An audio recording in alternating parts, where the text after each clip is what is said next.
మేకపోతు, the he-goat. ఇది కామాతురత, అపవిత్రత, వ్యభిచారము అను మోహ సంబంధమైన పాపములకు గుర్తుగా ఉన్నది.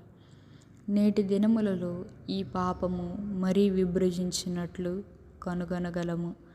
అంత్య దినములను గూర్చి యేసు ప్రభువు చెప్పుచు ఈ దినములను సొదొమ గొమొర్రా దినములతో పోల్చి చెప్పియుండును.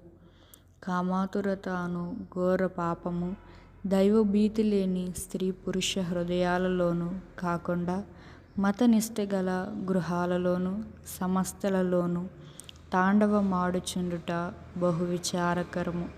అనేకులైన యవనస్తులు సినిమాలకు, క్లబ్బులకు, చెడు పుస్తకాలకు బానిసలై తమ లేత హృదయాలను మోహపు బాటలోనికి మళ్లించి సిగ్గుమాలిన విధముగా ప్రవర్తించుట గమనించగలము. వ్యభిచారమనే పాపమునకు నేటి యవ్వన కన్యకలు బానిసలై పోవుచున్నారు. దీనికి కారణం వారి హృదయాలలో దైవభీతి లేకుండుటయే.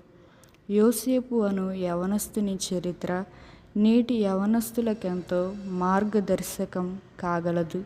అతడు జారత్వములో శోధింపబడియు దైవనీతిని ప్రేమించినవాడై ఆ పాపము నుండి దూరముగా పారిపోయెను.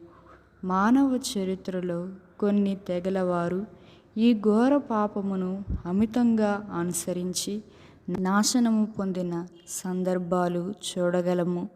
నేటి నాగరికత ప్రపంచం ఈ పాపముతోనే నిండి దేవుని ఉగ్రత కొరకు, తీర్పు కొరకు వీక్షించుచున్నది.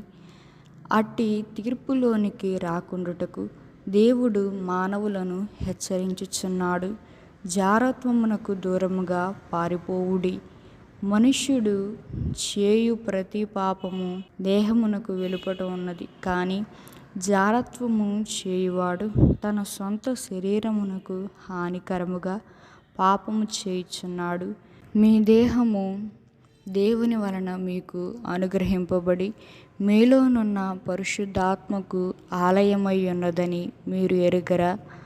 మీరు మీ సొత్తు కారు, విలువబెట్టి కొనబడినవారు గనుక మీ దేహముతో దేవుని మహిమపరచుడి.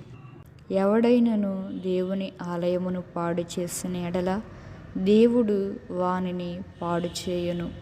దేవుని ఆలయము పరిశుద్ధమై ఉన్నది, మీరును పరిశుద్ధులై ఉన్నారు.